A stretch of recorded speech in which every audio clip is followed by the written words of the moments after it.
नमस्कार.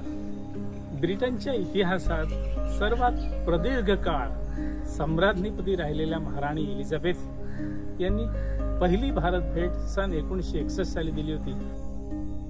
1961 साली त्या वर्षीच्या भारताच्या प्रजासत्ताक दिनाच्या त्या मुख्य अतिथी होत्या. आपल्या 1.25 महिन्याच्या भारत दौऱ्यामध्ये राणी एलिझाबेथ आणि त्यांचे पती Duke of Edinburgh Prince Philip यांनी 3 दिवस मुंबईला भेट दिली होती आणि आपल्या मुंबई भेटीमध्ये राणी एलिझाबेथ यांचा मुक्काम राजभवनातील या जललक्षण या अतिथीगृहामध्ये होता.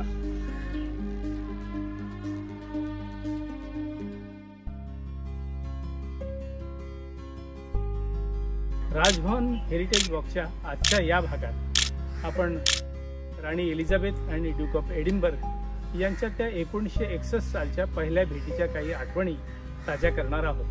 दिनांक 23 फेब्रुवारी 1961 रोजी राणी एलिझाबेथ आणि ड्यूक ऑफ एडिनबर्ग यांचं मुंबईला जे आगमन झालं ते बंगलोरहून झालं. मुंबईच्या सांताक्रूज विमानतळावर एलिझाबेथ यांना बघायला लोकांनी इतकी प्रचंड गर्दी केली होती. ती इतकी मोठी गर्दी सांताक्रूजच्या विमानतळावर आजवर कोणी पाहिली नसेल. एलिझाबेथ यांचं आगमन झाल्यानंतर त्या थेट विमानतळावरून राजभवनवर न येता तिथून त्या आरे कॉलनी गोरेगावला गेल्या. त्या ठिकाणी विमानतळावरच एलिझाबेथ राणी आणि ड्यूक ऑफ एडिनबर्ग यांचं स्वागत राज्यपाल श्रीप्रकाश आणि राज्याचे पहिले मुख्यमंत्री यशवंतराव चव्हाण यांनी केलं. आरे कॉलनी ते मलबार हिल हे आगमन राणींचं एका खुल्या कारमधनं झालं. राणींच्या बाजूला महाराष्ट्राचे राज्यपाल श्रीप्रकाश बसले होते, तर त्यांच्या मागच्या कारमध्ये राणींचे पती ड्यूक ऑफ एडिनबर्ग आणि त्यांच्या बाजूला महाराष्ट्राचे मुख्यमंत्री यशवंतराव चव्हाण बसले. रस्त्याच्या दुतर्फा लोकांनी प्रचंड गर्दी केली होती. राणी या लोकांच्या अभिवादनाचा स्वीकार करत या ठिकाणी म्हणजे मलबार हिलला येऊन पोहोचले. राजभवनातील जललक्षण हे अतिथीगृह अतिशय जुनं असून या ठिकाणी स्वातंत्र्यपूर्व काळात अनेक व्हाईसरॉय येऊन राहिले आहेत. तसेच स्वातंत्र्योत्तर काळात भारताचे अनेक पंतप्रधान व राष्ट्रपती देखील येऊन राहिले आहेत. राणी एलिझाबेथ यांचा मुक्काम अशा त्या ऐतिहासिक जललक्षण या अतिथीगृहामध्ये होता. महत्त्वाचे म्हणजे राणीच्या आगमनाच्या पहिल्याच दिवशी 23 फेब्रुवारी 1961 रोजी राजभवनच्या इथल्या दर्शनी भागात एका फॅशन परेडचे आयोजन करण्यात आले होते. राजभवनातील या फॅशन परेडचे आयोजन ऑल इंडिया हँडलूम बोर्ड या संस्थेच्या वतीने केले होते.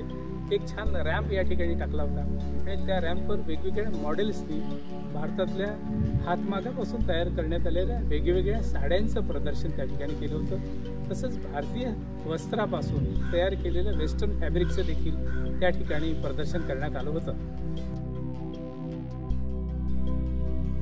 जवळजवळ 40 मिनिटं चाललेल्या या फॅशन परेडनंतर आपल्या हातमाग कारागिरांनी एक चंदेरी ड्रेस मटेरियल सुंदर राणींना भेट दिलं होतं. भारतीय हातमागाचा इतिहास दाखवणारा एक फोटो अल्बम सुद्धा त्यावेळी राणी साहेबांना आणि ड्यूक ऑफ एडिनबर्ग यांना त्यावेळी दाखवण्यात आला होता. यावेळी एक गमतीची गोष्ट म्हणजे फॅशन परेडला लोकांनी इतकी गर्दी केली की मुख्य निमंत्रित जे होते त्यात अनेक देशांची वाणिज्य दूत होते, कॉन्सल जनरल होते, आर्च बिशप होते.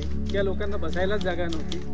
लोकांनी बऱ्याच खुर्च्या अगोदरच भरून घेतल्या होत्या आणि त्यामुळे काही पाहुण्यांना उभंही राहावं लागलं होतं, असं त्या काळच्या वर्तमानपत्रांमध्ये नमूद करण्यात आलं आहे. दुसऱ्या दिवशी म्हणजे दिनांक 24 फेब्रुवारी 1961 रोजी राणी एलिझाबेथ आणि Duke of Edinburgh Prince Philip या ठिकाणून गेटवे ऑफ इंडियाला गेले आणि तिथून तारापूर अणुऊर्जा प्रकल्पाला भेट दिली होती. अणुऊर्जा प्रकल्पाला आपले प्रसिद्ध वैज्ञानिक डॉक्टर होमी भाभा यांनी राणीला व त्यांच्या पतींना अणुऊर्जा प्रकल्पाची आणि तेथील झर्लिना अणुभट्टीची माहिती दिली. तारापूरहून परत येताना राणी आणि त्यांचे पती गेटवे ऑफ इंडियाला काही वेळ थांबले होते व त्यांना त्यांचे आजोबा राजे पंचम जॉर्ज आणि त्यांच्या पत्नी राणी मेरी यांच्या आगमन प्रसंगी उभारलेल्या त्या राजद्वाराची आठवण झाली. याच द्वाराने किंग जॉर्ज फिफ्थ आणि क्वीन मेरी यांचे 1911 साली आगमन झाले होते. आपल्या मुंबई दौऱ्यात दुसऱ्या दिवशी दिनांक 24 रोजी दुपारनंतर राणी एलिझाबेथ आणि Duke of Edinburgh Prince Philip यांनी महालक्ष्मी रेसकोर्स येथून अश्वशर्यती पाहिल्या. उपस्पर्धेतील विजेत्यांना बक्षिसे दिली। त्यानंतर त्या नजीकच सरदार वल्लभभाई पटेल स्टेडियम येथे गेल्या। तिथे लहान मुलांनी व सी कॅडेट कोरच्या मुलांनी सांस्कृतिक कार्यक्रम सादर केले, तसेच कोळी नृत्य सादर केले।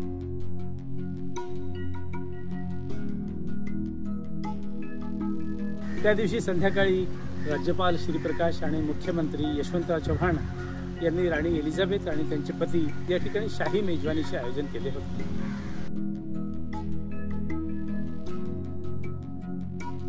राणी एलिझाबेथ आणि Duke of Edinburgh Prince Philip Mumbai सोडून जाताना त्यांना निरोपाची भेट म्हणून राज्याचे मुख्यमंत्री यशवंतराव चव्हाण यांनी शासनातर्फे राणी एलिझाबेथ यांना गळ्यात घालायचा कोल्हापुरी साज भेट दिला होता आणि तसंच ड्यूक ऑफ एडिनबर्ग यांना तुतारी वाजवणाऱ्या एका कलाकाराची 550 तोळे वजनांची चांदीची मूर्ती भेट दिल्याचे त्यावेळच्या वृत्तपत्रांवरून दिसून येते। आपल्या मुंबई दौऱ्याच्या तिसऱ्या दिवशी म्हणजे 25 फेब्रुवारी 1961 रोजी राणी एलिझाबेथ आणि ड्यूक ऑफ एडिनबर्ग फिलिप मुंबईहून वाराणसीकडे ब्रिटानिका या त्यांच्या विमानाने रवाना झाले। स्वातंत्र्यपूर्व काळच्या गव्हर्नमेंट हाऊसमध्ये आणि आजच्या या राजभवनमध्ये पूर्वीही आणि नंतरही अनेक ऐतिहासिक गाठीभेटी झाल्या असल्यामुळे या वास्तूला, या परिसराला एक वेगळंच ऐतिहासिक महत्त्व आहे। नमस्कार।